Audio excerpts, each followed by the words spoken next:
ಯೋಹಾನ ಸುವಾರ್ತೆ 5ನೇ ಅಧ್ಯಾಯ 5, 6, 7, 8, 9 ವಚನಗಳನ್ನು ಓದುತ್ತೇನೆ ಕೇಳಿ.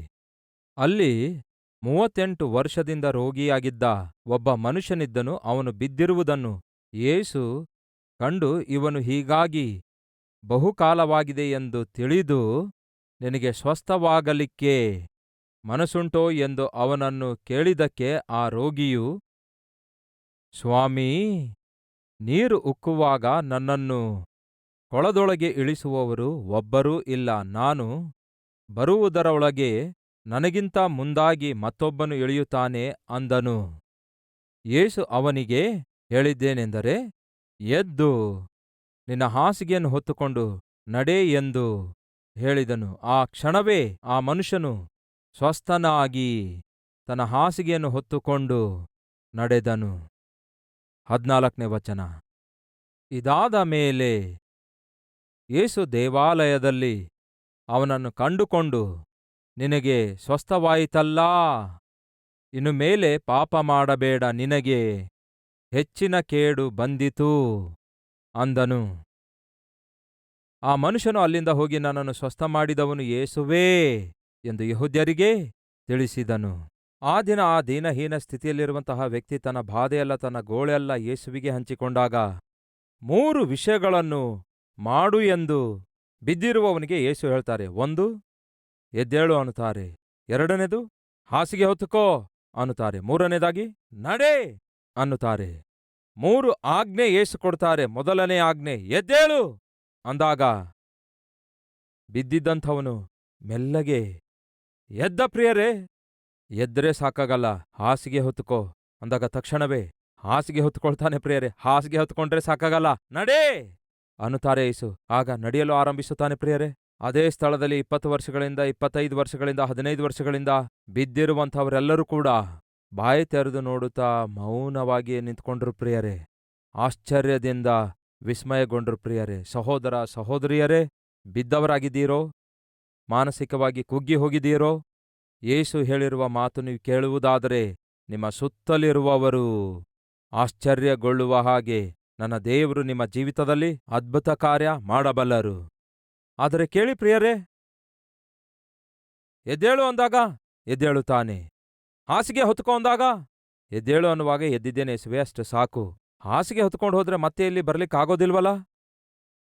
ಹಾಸಿಗೆ ಹೊತ್ಕೊಂಡು ಹೋದ್ರೆ ಮತ್ತೆ ಇಲ್ಲಿಗೆ ಬರುವುದು ಕಷ್ಟಕರವಲ್ಲವೋ? ಹಾಗಾಗಿ ಹಾಸಿಗೆ ನಾನು ಹೊತ್ಕೊಳ್ಳೋದಿಲ್ಲ. ಆದ್ರೆ ಎದ್ದೇಳು ಅಂದ್ರಿ, ನಾನು ಎದ್ದಿದ್ದೇನೆ ಅಂದಿದ್ದೇಯಾದ್ರೆ ಅವನ ಜೀವಿತದಲ್ಲಿ ಸಂಪೂರ್ಣ ಅದ್ಭುತ ನಡೆಯುತ್ತಾ ಇತ್ತು ಅನ್ನುತ್ತೀರಾ? ಇಲ್ಲ. ಮೊದಲು ಯೇಸು ಏನು ಹೇಳ್ತಾರೆ? ಎದ್ದೇಳು ಅನ್ನುತ್ತಾರೆ. ಅಂದಾಗ ಎದ್ದೇಳ್ತಾನೆ. ಬಿದ್ದಿರುವಂತಹ ನಿನ್ನನ್ನು ನಾನು ಯಾಕೆ ಎಬ್ಬಿಸಿದ್ದೇನೆ ಗೊತ್ತಾ? ಮತ್ತೆ ನೀನು ಬಿದ್ದು ಹೋಗಬಾರದೆಂದು, ಮತ್ತೆ ನೀನು ಬಿದ್ದಿರುವ ಸ್ಥಳಕ್ಕೆ ತಿರುಗಿ ಬರಬಾರದೆಂದು. ಎಲ್ಲಿ ನೀನು ಬಿದ್ದಿದೀಯೋ, ಎಷ್ಟು ಕಾಲದಿಂದ ಬಿದ್ದಿದೀಯೋ ಅಲ್ಲಿಗೆ ಮತ್ತೆ ತಿರುಗಿ ಬರಲಾರದೆ ಇರಬೇಕಾದ್ರೆ ನೀನೇನ್ ಮಾಡ್ಬೇಕು? ನಿನ್ನ ಹಾಸಿಗೆಯನ್ನು ಹೊತ್ತುಕೊಳ್ಳಬೇಕು.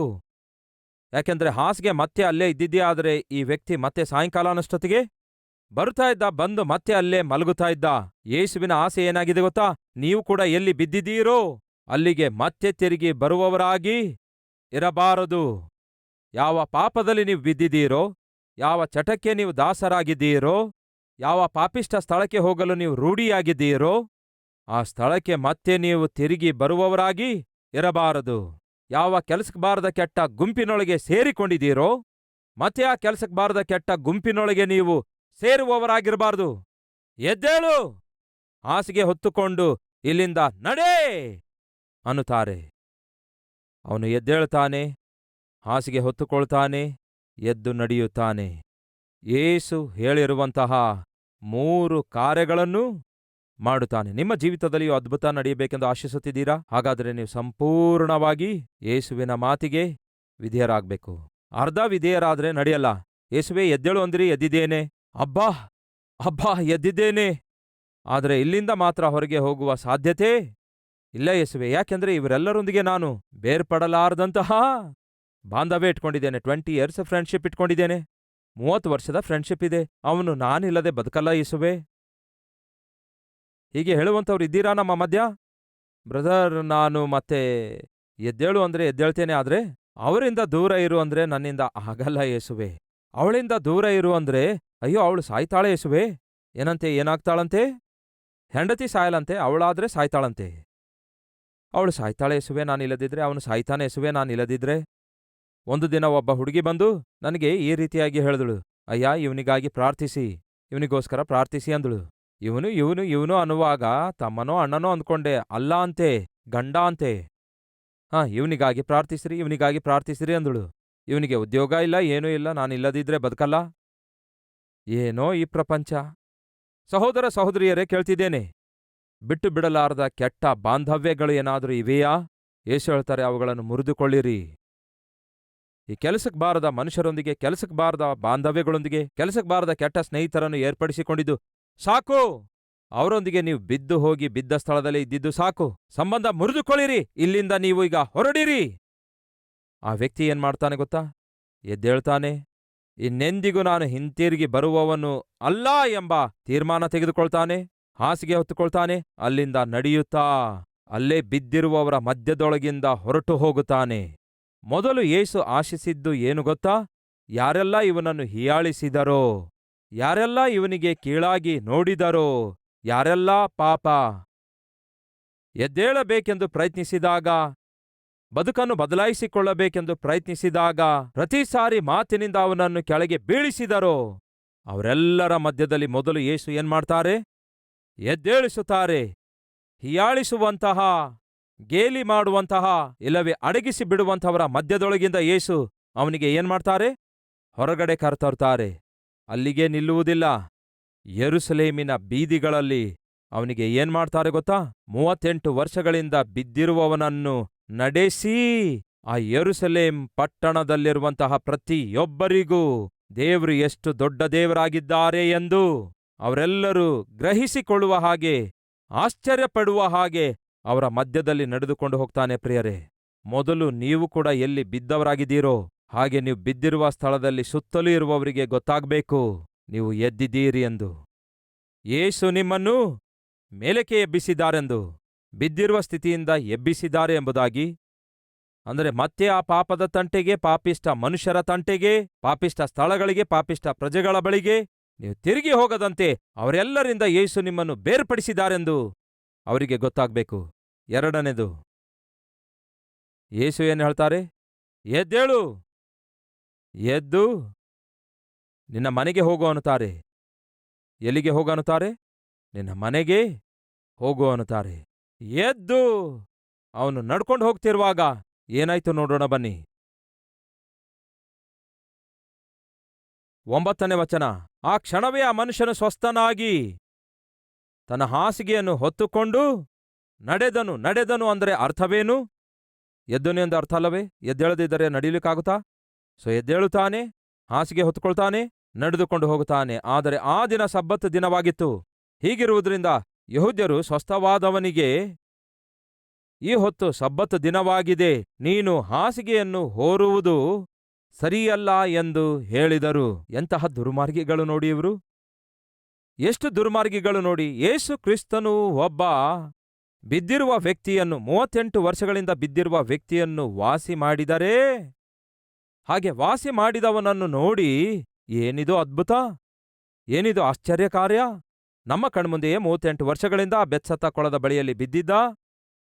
ಎದ್ದೇಳೋದೇನು, ನಡೆಯುವುದೇನು, ಏನಿದು ಆಶ್ಚರ್ಯ ಎಂದು ಹೀಗೆ ಆಶ್ಚರ್ಯಗೊಳ್ಳುವಂಥವರು ಕೊನೆಗೆ ಅವನು ಎದ್ದು ತನ್ನ ಹಾಸಿಗೆ ಹೊತ್ತುಕೊಂಡು ನಡೆಯುತ್ತಾ ಇರುವಾಗ, ಸಬ್ಬತ್ ದಿನದಲ್ಲಿ ನೀನು ಹಾಸಿಗೆ ಹೊತ್ತುಕೊಂಡು ಹೇಗೆ ನಡೆಯುತ್ತಾ ಇದ್ದಿ?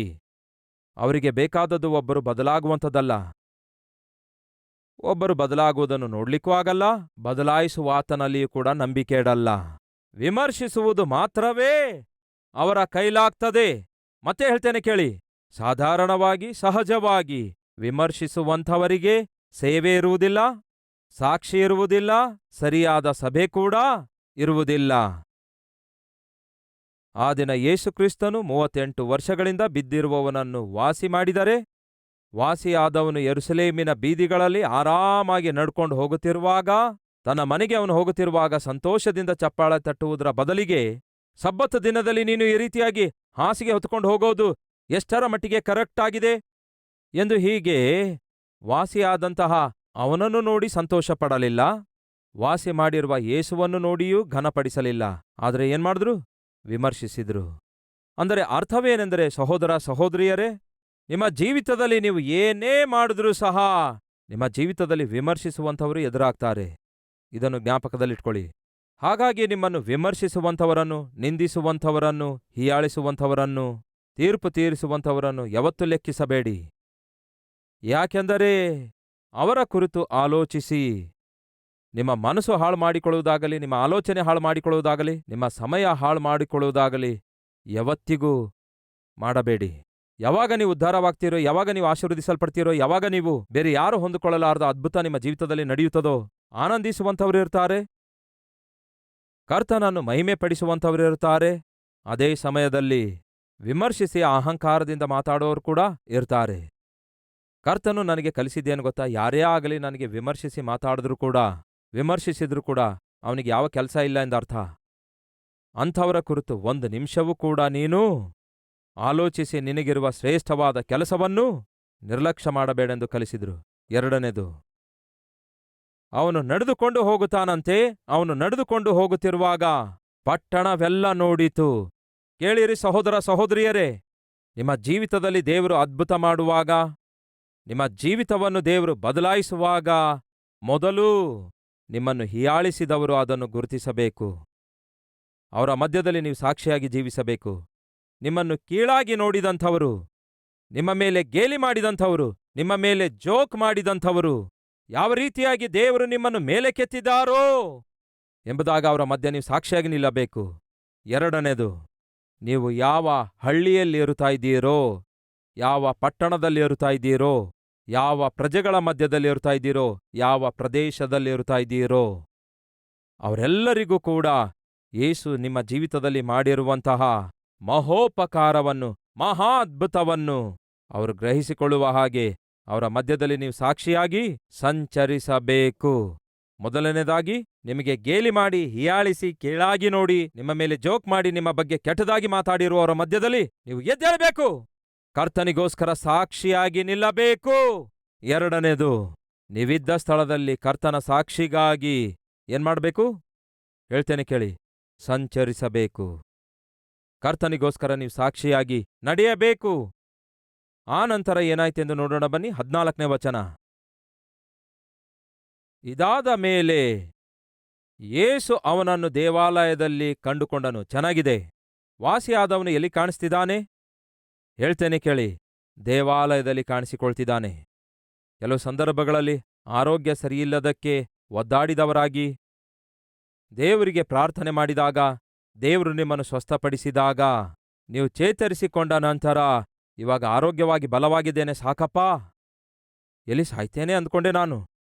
ಡಾಕ್ಟರ್ಸ್ ಕೂಡ ಹೇಳಿದ್ರು 6 ತಿಂಗಳು ಇಲ್ಲವೇ 1 ವರ್ಷ ಬದುಕುತ್ತಿ ಅಂದಿದ್ರು. ಆದರೆ ದೇವರು ಎಷ್ಟು ದೊಡ್ಡ ದೇವರು ನೋಡಿ, ಎಷ್ಟು ಅದ್ಭುತ ಮಾಡಿದ್ದಾರೆ, ನನಗೆ ವಾಸಿ ಮಾಡಿ ಸ್ವಸ್ಥಪಡಿಸಿದ್ದಾರೆ ಎಂದು ನೀವು ಆಲೋಚಿಸುತ್ತಿರುವಾಗ ಒಬ್ಬ ಸ್ನೇಹಿತ ಫೋನ್ ಮಾಡ್ತಾನೆ. ಏನ್ ಕಣೋ, ಹೇಗಿದ್ದೀ? ಹೇಗಿರೋದಾ? ಆರೋಗ್ಯವಾಗಿದ್ದೇನೆ, ಆರಾಮಾಗಿದ್ದೇನೆ. ಹಾಗಾದರೆ ನಾವು ಇದು ಪಾರ್ಟಿ ಮಾಡಿಕೊಳ್ಳುವ ಸಮಯವಲ್ಲವೋ? ಬೇಗ ಬಾ. ಅಮೆರಿಕದಿಂದ ಒಬ್ಬ ಸ್ನೇಹಿತ ಒಳ್ಳೆ ಸರಾಯಿ ತಂದಿದ್ದಾನೆ. ದುಬೈನಿಂದ ನಮ್ಮ ಫ್ರೆಂಡ್ ಒಳ್ಳೆ ಸರಾಯಿ ತಂದಿದ್ದಾನೆ.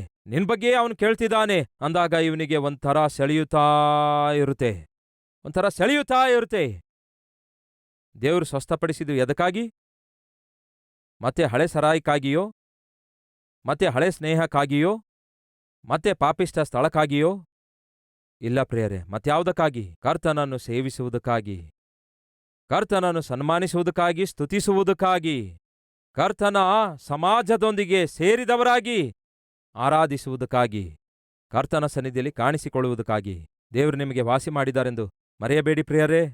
ಹಿಜ್ಕಿಯ ರಾಜನು ಮರಣಕರವಾದ ವ್ಯಾಧಿಯುಳ್ಳವನಾಗಿದ್ದಾಗ ನೀನು ಸಾಯುತ್ತೀ ಎಂಬುದಾಗಿ ಯೆಶಾಯ ಪ್ರವಾದಿಯೇ ಬಂದು ಹೇಳಿದಾಗ, ಕಣ್ಣೀರಿನಿಂದ ಹಿಜ್ಕಿಯ ರಾಜನು ಪ್ರಾರ್ಥನೆ ಮಾಡಿದಾಗ ದೇವರು ಕನಿಕರಿಸಿ ಸ್ವಸ್ಥಪಡಿಸುವುದಕ್ಕಿಂತ ಮುಂಚೆ ದೇವರು ಯೆಶಾಯನಿಗೆ ಹೇಳ್ತಾರೆ, ನೀನು ಹೋಗಿ ಹೇಳು, ಸಾಯಲಿಕ್ಕಿರುವಂತಹ, ಸಾಯಬೇಕಾಗಿರುವ ಹಿಜ್ಕಿಯನ ಆಯುಷನ್ನು ನಾನು ಹೆಚ್ಚಿಸುತ್ತಿದ್ದೇನೆ, ಸ್ವಸ್ಥಪಡಿಸುತ್ತಿದ್ದೇನೆ.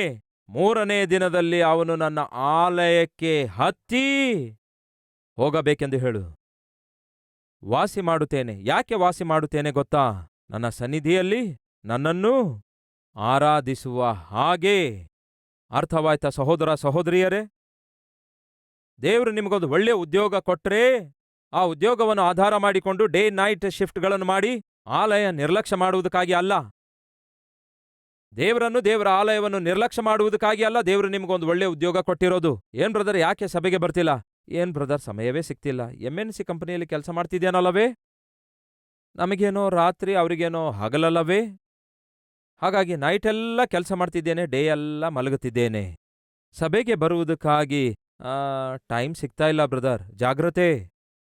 ಕೊಟ್ಟ ದೇವರೇ ತೆಗೆದುಕೊಳ್ಳುವುದಕ್ಕೆ ದೊಡ್ಡ ಕಷ್ಟವೇನೂ ಇಲ್ಲ. ದೇವರ ಸಭೆಯಲ್ಲಿಯೇ ದೇವರೇ ದೇವರೇ ಕನಿಕರಿಸಿರಿ. ಉದ್ಯೋಗ ಹೋಯ್ತಯ್ಯ, ಮನೆ ರೆಂಟ್ ಕಟ್ಲಿಕ್ಕಾಗ್ತಿಲ್ಲ ದೇವ್ರೆ. ಉದ್ಯೋಗ ಇದೆ ಅಂದ್ಕೊಂಡು ಲೋನ್ ಮೇಲೆ ಬೈಕ್ ಕೊಂಡ್ಕೊಂಡೆ, ಮನೆ ಕೊಂಡ್ಕೊಂಡೆ, ಕಾರ್ ಕೊಂಡ್ಕೊಂಡೆ. ಈಗ EMI ಕೂಡ ಕಟ್ಲಿಕ್ಕಾಗ್ತಿಲ್ಲ ದೇವ್ರೆ. ನೀನೇ ನನ್ನ ದಿಕ್ಕು ದೇವರೇ ಎಂಬುದಾಗಿ ಫ್ರಂಟ್ ಲೈನಲ್ಲಿ ಕೂತ್ಕೊಂಡು ಫ್ರಂಟ್ ಅಲ್ಲಿ ಬಂದು ಮೊಳಕಾಲೂರಿ, ದೇವ್ರೇ ದೇವ್ರೇ ನೀವೇ ನನಗೆ ದಿಕ್ಕು, ನೀವೇ ನನಗೆ ದಿಕ್ಕು ಎಂದು ಗೋಳಾಡ್ತೀರಿ. ಈ ದಿನ ಆ ಬ್ಯಾಂಕ್ ಅವರು ಮನೆಗೆ ಬರ್ತಾರೆ ದೇವ್ರೆ. ಎಷ್ಟೊತ್ತು ಬೇಕು ಹೇಳಿ ದೇವರಿಗೆ ಆ ರೀತಿ ಮಾಡುವುದಕ್ಕಾಗಿ? ದೇವ್ರು ನಿಮ್ಮನ್ನು ಆಶೀರ್ವದಿಸುವುದಾದ್ರೆ, ದೇವ್ರು ನಿಮ್ಮನ್ನು ಕನಿಕರಿಸುವುದಾದ್ರೆ, ದೇವ್ರು ನಿಮಗೆ ಉದ್ಯೋಗ ಕೊಟ್ಟಿರುವುದಾದ್ರೆ, ಸ್ವಸ್ಥತೆ ಕೊಟ್ಟಿರೋದಾದ್ರೆ, ದೇವ್ರು ನಿಮಗೆ ಗರ್ಭಫಲ ಕೊಟ್ಟಿರುವುದಾದ್ರೆ, ಯಾಕೆ ಕೊಟ್ಟಿದ್ದಾರೆ ಗೊತ್ತಾ? ನೀವು ಆತನನ್ನು ಘನಪಡಿಸುವುದಕ್ಕಾಗಿ, ಆತನನ್ನು ಮಹಿಮೆಪಡಿಸುವುದಕ್ಕಾಗಿ, ಆತನ ಸನ್ನಿಧಿಗೆ ಬಂದು ಆರಾಧಿಸುವುದಕ್ಕಾಗಿ. 38 ವರ್ಷಗಳಿಂದ ಬಿದ್ದಿರುವವನನ್ನು ದೇವರು ಎಬ್ಬಿಸಿದ ನಂತರ ಆಮೇಲೆ ಅವನು ಎಲ್ಲಿ ಕಾಣಿಸಿಕೊಂಡನಂತೆ? ಸಭೆಯೊಳಗೆ ಕಾಣಿಸಿಕೊಂಡ. ನಾವು ಕೂಡ ಎಲ್ಲಿ ಕಾಣಿಸಿಕೊಳ್ಬೇಕು?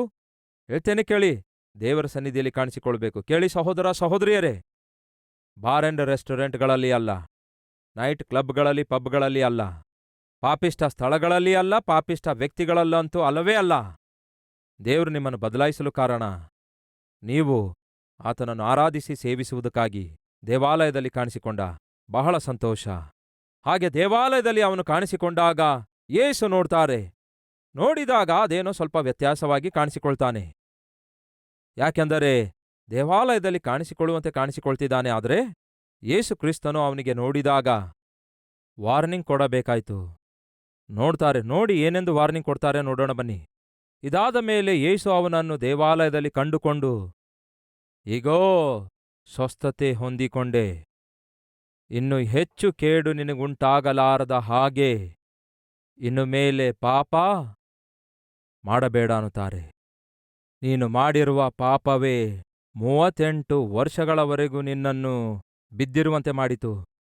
ಪತನ ಮಾಡಿರೋದು, ಮಲಗಿ ಬಿದ್ದಿರುವಂತೆ ಮಾಡಿದ್ದು ಸಾಕು. ಕನಿಕರಪಟ್ಟೆ, ದಯೆ ತೋರಿಸಿದೆ. ನೀನು ಬಿದ್ದಿರುವ ಸ್ಥಳಕ್ಕೆ ನಾನೇ ಬಂದೆ. ಬಿದ್ದಿರುವ ನಿನ್ನನ್ನು, ಮಲಗಿರುವ ನಿನ್ನನ್ನು ಮೇಲಕ್ಕೆ ಎತ್ತಿದ್ದೆ. ಜಾಗ್ರತೆ, ನೀನು ಬದಲಾದೆ, ಸ್ವಸ್ಥನಾದೆ. ಇನ್ನು ಮೇಲೆ ನೀನು ಪಾಪದ ತಂಟೆಗೆ ಹೋಗಬಾರದು. ಒಂದು ವೇಳೆ ನೀನು ಮತ್ತೆ ಬದಲಾದ ನಂತರ, ಸ್ವಸ್ಥನಾದ ನಂತರ, ನನ್ನ ಅದ್ಭುತ ಸವಿದು ರುಚಿ ನೋಡಿದ ನಂತರ ಮತ್ತೆ ಹಿಂತಿರುಗಿದವನಾಗಿ ಪಾಪಿಷ್ಟ ಸ್ಥಳಕ್ಕೋ, ಪಾಪಿಷ್ಟ ಸ್ನೇಹಕ್ಕೋ, ಪಾಪಿಷ್ಟ ಸರಸೋಕ್ತಿಗಳಿಗೋ, ಮನೋರಂಜನೆಗೋ ನೀನು ಒಂದು ವೇಳೆ ಏನಾದರೂ ಅವಕಾಶ ಒಂದು ವೇಳೆ ಕೊಡುವುದಾದರೆ, ಮೊದಲೇನೋ 38 ವರ್ಷ, ಈಗ ಸಾಯುವವರೆಗೂ ವಾಸಿಯಾಗುವ ಅವಕಾಶ ಇರಲ್ಲ. ಜಾಗ್ರತೆ. ಅಲ್ಲಿಯವರೆಗೂ 38 ವರ್ಷಗಳವರೆಗೂ ಕೇಡು ಅನುಭವಿಸುತ್ತಾನೆ. ಮತ್ತಷ್ಟು ಕೇಡು ಅಂದರೆ ಕೇಳ್ತಿದ್ದೇನೆ, ಇನ್ನು ಬದುಕುವ ಚಾನ್ಸ್ ಅವನಿಗಿರುತ್ತದೋ? ಸಹೋದರ ಸಹೋದರಿಯರೇ, ನೀವು ಕೂಡ ಬದಲಾಗಿದ್ದೀರಾ? ನಮ್ಮಲ್ಲಿ ಎಷ್ಟು ಜನ ಬದಲಾಗಿದ್ದೀರೆಂದು ಒಮ್ಮೆ ಕೈ ತೋರಿಸುವಿರಾ? Yes yes yes yes yes yes yes yes yes. ಸರಿ, ಬದಲಾಗಿರುವ ನಮಗೆ ದೇವ್ರು ಹೇಳಿರುವ ಮಾತೇನು ಗೊತ್ತಾ? ಬದಲಾಗಿದ್ದೀರಾ? ಜಾಗ್ರತೆ. ಮತ್ತಷ್ಟು ಕೇಡು ಬರಲಾರದೆ ಇರಬೇಕಾದರೆ ಇನ್ನು ಮೇಲೆ ನೀವು ಪಾಪದ ತಂಟೆಗೇ ಹೋಗಬಾರದು. ಸಭೆಗೆ ಹೋಗ್ತೀರಿ, ಬಹಳ ಸಂತೋಷ. ಯಾಕೆ ಹೋದ್ರಿ? ಬದಲಾಗುವುದಕ್ಕಾಗಿ. ಕೃತಜ್ಞತೆಯಿಂದ ದೇವರ ಸನ್ನಿಧಿಗೆ ಹೋದ್ರಿ. ಕೃತಜ್ಞತೆಯಿಂದ ದೇವರ ಸನ್ನಿಧಿಗೆ ಹೋಗಿ ದೇವರ ಸನ್ನಿಧಿಯಲ್ಲಿ ಕಾಣಿಸಿಕೊಳ್ಳುವ ನೀವು ಎಲ್ಲಿ ಹೀಯಾಳಿಸಲ್ಪಟ್ಟಿದ್ದೀರೋ ಅವರ ಮಧ್ಯದಲ್ಲಿ ಕರ್ತನಿಗೆ ಸಾಕ್ಷಿಯಾಗಿ ನೀವು ನಿಲ್ಲಬೇಕು. ಯಾವ ಪ್ರಾಂತ್ಯಕ್ಕೆ ಸೇರಿದವರಾಗಿದ್ದೀರೋ ಆ ಪ್ರಾಂತ್ಯಕ್ಕೆ ಯೇಸುವಿಗೆ ಸಾಕ್ಷಿಯಾಗಿ ನಡೆದುಕೊಳ್ಳಬೇಕು. ಹಾಗೆಯೇ ಕರ್ತನ ಸನ್ನಿಧಿಗೆ ಬಂದು ಕರ್ತನನ್ನು ಆರಾಧಿಸಬೇಕು. ಅದೇ ಸಮಯದಲ್ಲಿ ಮತ್ತೊಂದು ವಿಷಯ ನೀವು ಜ್ಞಾಪಕದಲ್ಲಿಟ್ಟುಕೊಳ್ಳಬೇಕು. ಮತ್ತಷ್ಟು ಕೇಡು ನಿಮಗೆ ಮುಂದೆ ಬರಲಾರದೆ ಇರಬೇಕಾದರೆ ಇನ್ನು ಮೇಲೆ ನೀವು ಪಾಪದ ತಂಟೆಗೆ ಹೋಗಬಾರದು, ಮತ್ತೆ ಹಿಂದಕ್ಕೆ ತಿರುಗಿ ಹೋಗಬಾರದು. ಬನ್ನಿ ಪ್ರಾರ್ಥಿಸೋಣ. ಪ್ರತಿಯೊಬ್ಬರು ಪ್ರಾರ್ಥನೆಯಲ್ಲಿ ಐಕ್ಯವಾಗಿರಿ.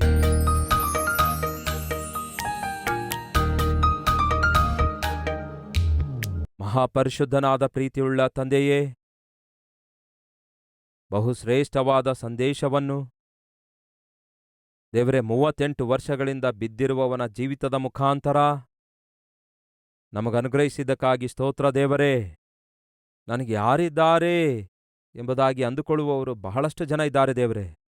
ನನಗೆ ಸಹಾಯ ಮಾಡಲು ಯಾರೂ ಇಲ್ಲ, ನನ್ನನ್ನು ಆಧರಿಸಿ ಅರ್ಥ ಮಾಡಿಕೊಳ್ಳುವಂಥವರು ಯಾರೂ ಇಲ್ಲ, ನನಗೆ ಸಾಲ ಕೊಡುವವರು ಯಾರೂ ಇಲ್ಲ, ಆದುಕೊಳ್ಳುವವರು ಯಾರೂ ಇಲ್ಲ ಎಂಬುದಾಗಿ ಯಾರ್ಯಾರು ಅಂದುಕೊಳ್ತಿದ್ದಾರೋ ದೇವರೇ, ಅವರಿಗೋಸ್ಕರ ತಾನೇ ನೀವು ಪರಲೋಕವನ್ನು ಬಿಟ್ಟು ಈ ಭೂಲೋಕಕ್ಕಿಳಿದು ಬಂದಿದ್ದೀರಿ. ಯೇಸುವೇ, ಈ ದಿನ ಯಾರ್ಯಾರು ನಿರಾಧಾರರಾಗಿದ್ದಾರೋ, ನಿರಾಶ್ರಿತರಾಗಿದ್ದಾರೋ, ನರಳಾಟದಲ್ಲಿ ಇದ್ದಾರೋ, ನಿರಾಶೆಯಲ್ಲಿದ್ದಾರೋ, ನಿರುತ್ಸಾಹದೊಳಗೆ ಯಾರ್ಯಾರು ಮುಳುಗಿದ್ದಾರೋ, ಯೇಸುವೇ ಅವರನ್ನು ದರ್ಶಿಸಿರಿ. ಯೇಸುವೇ ಅವರನ್ನು ಕನಿಕರಿಸಿರಿ. ಅವರ ಪಕ್ಷದಲ್ಲಿ ಯೇಸುವೇ ನಿಲ್ಲಿರಿ.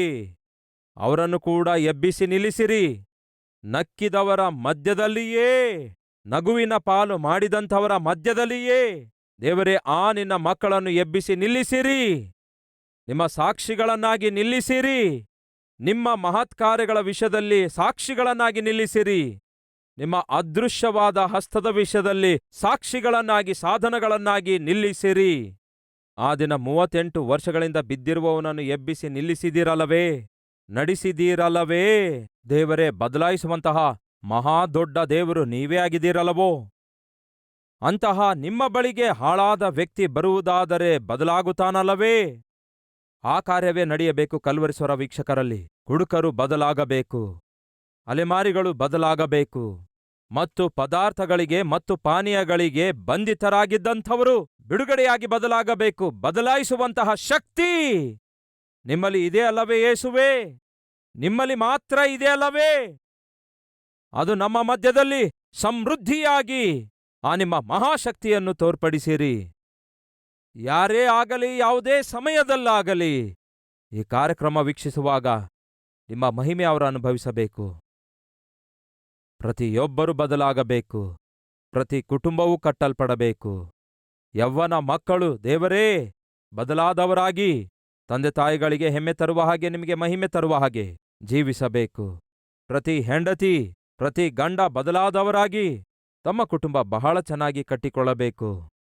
ಅಂತಹ ಕೃಪೆಯನ್ನು ದಯಪಾಲಿಸಿರಿ, ಅನುಗ್ರಹಿಸಿರಿ.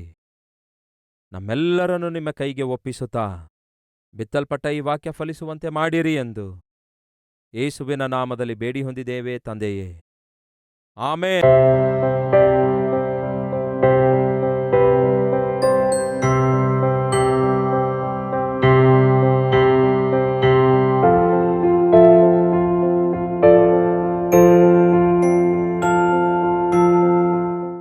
ನಮ್ಮ ವಿಳಾಸ Calvary, post box number 30, Kukatpally, Hyderabad 72.